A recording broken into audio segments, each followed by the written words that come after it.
Muy buenas tardes, queridos participantes. Bienvenidos al curso de preparación de nombramiento docente 2018. En esta oportunidad nos encontramos en uno de los primeros temas tan importantes en el temario del Ministerio de Educación como es conocimiento del estudiante.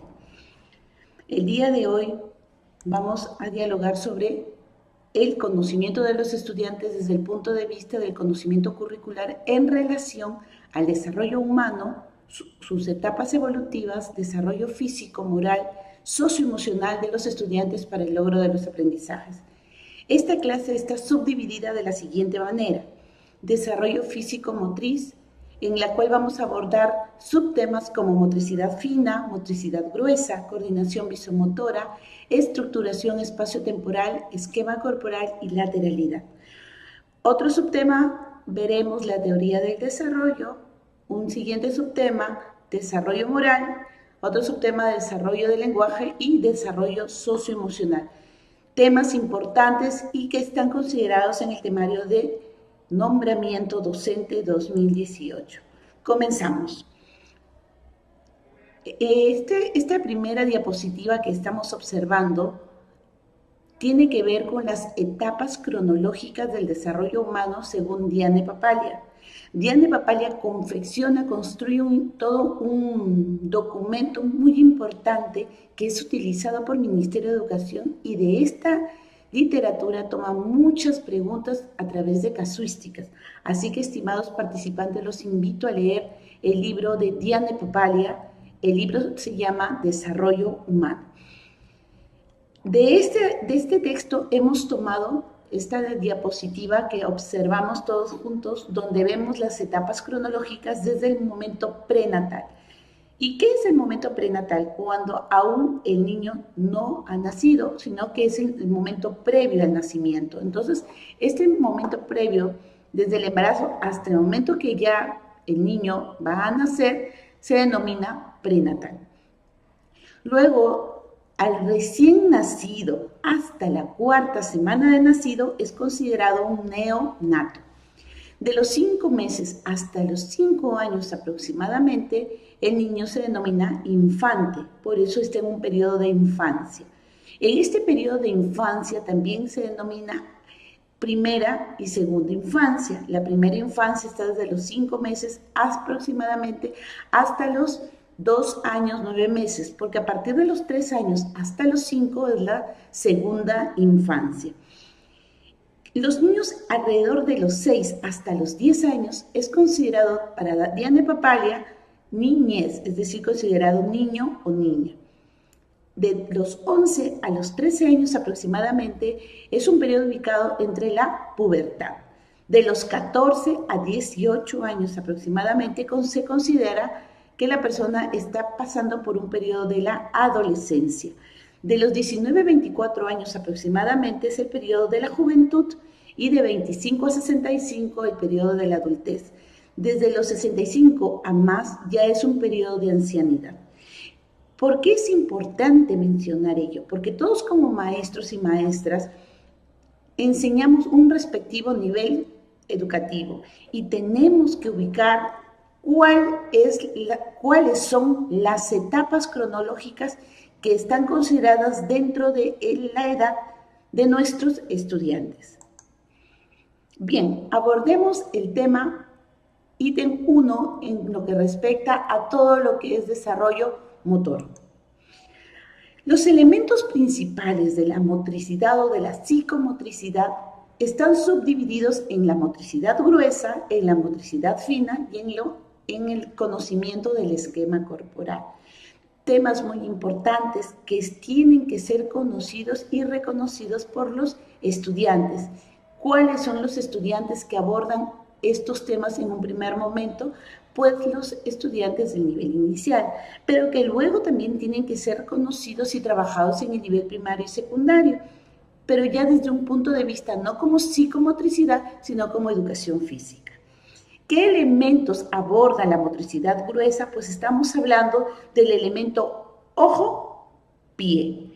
En el ojo-pie significa que hay un control de estas dos partes tan importantes del cuerpo, las cuales le permiten tener un control corporal dinámico y un control corporal estático. Es decir, que los niños y los infantes en un primer momento, para luego ya los adolescentes, púberes y adolescentes puedan conocer y reconocer que deben aprender a controlar su cuerpo. El cuerpo es el elemento más importante que posee la persona y es a través del cuerpo donde aprende, ya que el cuerpo es el instrumento que nos permite aprender del contexto. Cuando hablamos del dominio corporal dinámico, estamos hablando de la dinamicidad, es decir, del movimiento, en el cual la persona debe desarrollar una coordinación general del equilibrio, del ritmo, de la coordinación visomotora. En tanto, el dominio corporal estático nos habla de un espacio donde el cuerpo descansa, está parado, donde maneja la tonicidad, es decir, la fuerza de su cuerpo, el autocontrol también, la respiración y la relajación. Entonces, la motricidad gruesa aborda estos dos tipos de dominio corporal, que es el dinámico y el estático. Hablemos con respecto a la coordinación motora gruesa. Cuando hablamos de coordinación motora gruesa, no nos olvidemos, es la parte gruesa del cuerpo en donde el ojo y el pie hay un control.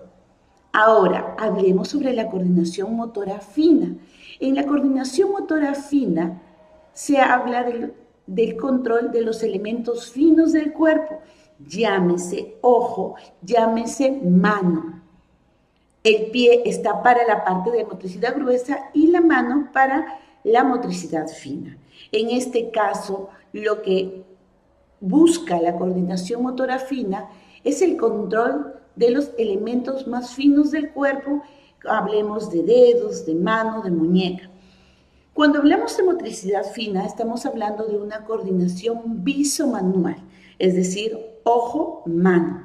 Además, estamos hablando de una coordinación fonética, es decir, también de una manera como suena nuestra voz al momento de expresarnos. Estamos hablando de una coordinación o motricidad facial, es decir, de los músculos de nuestro rostro y de una motricidad gestual a través de los movimientos en los cuales nuestro rostro expresa gestos o emociones. Asimismo, dentro de los elementos de la psicomotricidad, hablemos del esquema corporal. ¿Y qué es el esquema corporal? Pues es el reconocimiento y también conocimiento, cuando es en un primer momento para los niños pequeños, y reconocimiento para las personas que ya identifican cada una de las partes de su cuerpo, con la finalidad de identificar y de también controlar cada una de ellas. Además, hablamos de un control en el eje corporal y también abordamos el tema de lateralización, que es una parte muy importante que todo maestro debe conocer e identificar, que la lateralización no se logra en el nivel inicial, sino que se logra en el nivel primario cuando el niño hace una transición entre la edad de 5 años a 6 años. Es un momento donde los niños identifican sin equivocación su lateralidad. Asimismo, no solamente identifican, sino que aprenden a controlar cuál es su lado dominante. Es donde ellos descubren si son diestros o son zurdos o a lo mejor ambidextros. El esquema corporal es un tema muy importante que tenemos que identificar dentro de este conocimiento del estudiante, porque hemos hablado de que el cuerpo es un instrumento que nos permite aprender del contexto, aprender del entorno. Jean Le-Bouche, en 1966, nos habla de que el esquema corporal es una intuición global o conocimiento inmediato de nuestro cuerpo. Es decir, que la persona, cuando identifica el esquema corporal, está aprendiendo no solamente partes por partes, sino de una manera completa. Esta manera completa le permite poder conectarse con el mundo que le rodea. Y no solo ello, dice Jean Le-Bouche, sino que no solamente le permite conectarse, sino que también le permite tener esta coordinación y este dominio corporal, tanto en los momentos de movimiento como en los momentos de reposo. Los componentes más importantes del esquema corporal son el control tónico y postural, es decir, la forma y la postura que tiene el cuerpo para poder pararse, para poder caminar, para poder correr, etc. Asimismo, la actitud física y la respiración acompañada de la relajación. El esquema corporal, recordemos que tiene también un desarrollo desde el periodo maternal, es decir, desde los 0 a los 2 años, y que va avanzando en un periodo global del aprendizaje, denominado así, alrededor de los 2 a 5 años. Luego hay un periodo de transición donde el cuerpo va teniendo mayor tonicidad y fortaleza, que es alrededor de los 5 a 7 años, para luego ya elaborar de manera definitiva, es decir, que el niño aprende a identificar totalmente cada una de las partes de su cuerpo alrededor de los 7 a 11 o 12 años respectivamente. ¿Qué es la percepción espacial y temporal? Cuando hablamos de percepción, estamos hablando de la manera como los seres humanos percibimos los objetos, los materiales, las diferentes situaciones que se presentan en nuestro entorno. Cuando hablamos de percepción espacial, estamos hablando de la capacidad de mantener localizado nuestro cuerpo en algún lugar y frente a elementos o objetos determinados. Es decir, que el cuerpo tiene una posición frente a la posición de objetos. En otras palabras, percepción espacial hablamos que si una persona está frente a una silla, decimos que su posición espacial está frente a la silla u objeto determinado. Entonces es la posición. La percepción espacial es la posición que asume la persona frente o en relación a cualquier otro objeto. El desarrollo de actividades para el reconocimiento espacial lo que busca es que el niño aprenda a potenciar la capacidad de reconocimiento del espacio, es decir, que el niño aprenda a ubicarse en el espacio. Y cuando hablamos de ubicación en el espacio, estamos hablando de las ubicaciones básicas que todos conocemos, como es dentro, fuera, arriba, abajo, adelante, atrás, es decir, de que poco a poco el niño vaya reconociendo la ubicación usando en un primer momento su cuerpo. Un niño no podrá ubicarte un objeto, colocarlo arriba, abajo, dentro, fuera, si primero él no ha vivenciado con su propio cuerpo dichas ubicaciones. En otras palabras, el cuerpo es el primer instrumento que sirve para que los niños aprendan a ubicarse de manera espacial y ellos aprendan a tener esa percepción.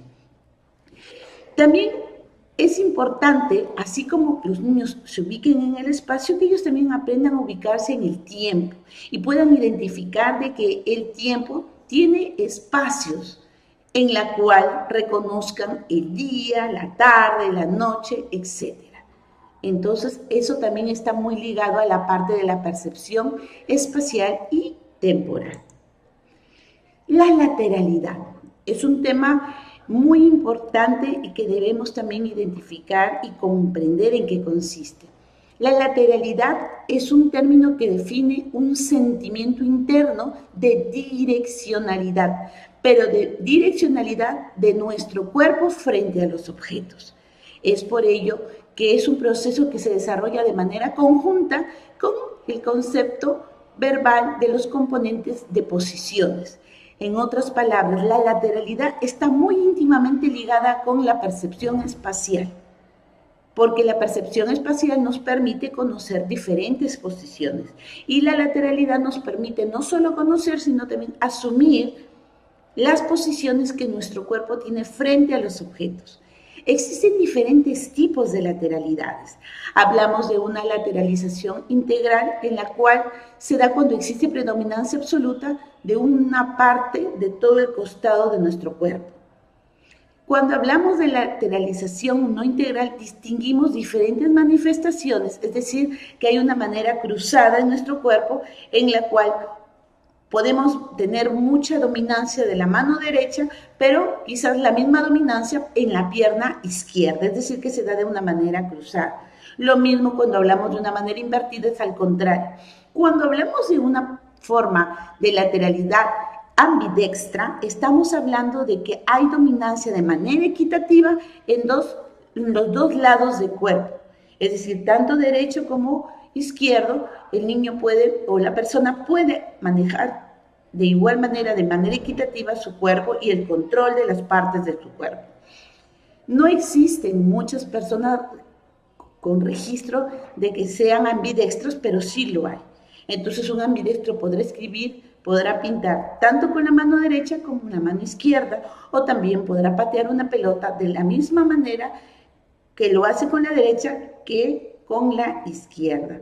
Entonces es importante entender ello. Cuando hablamos de una lateralización integral es que toda una parte de un costado del cuerpo está ahí la dominancia absoluta. Pero cuando hablamos de una lateralización integral significa que no solamente está en un solo lado, sino de manera cruzada como lo hemos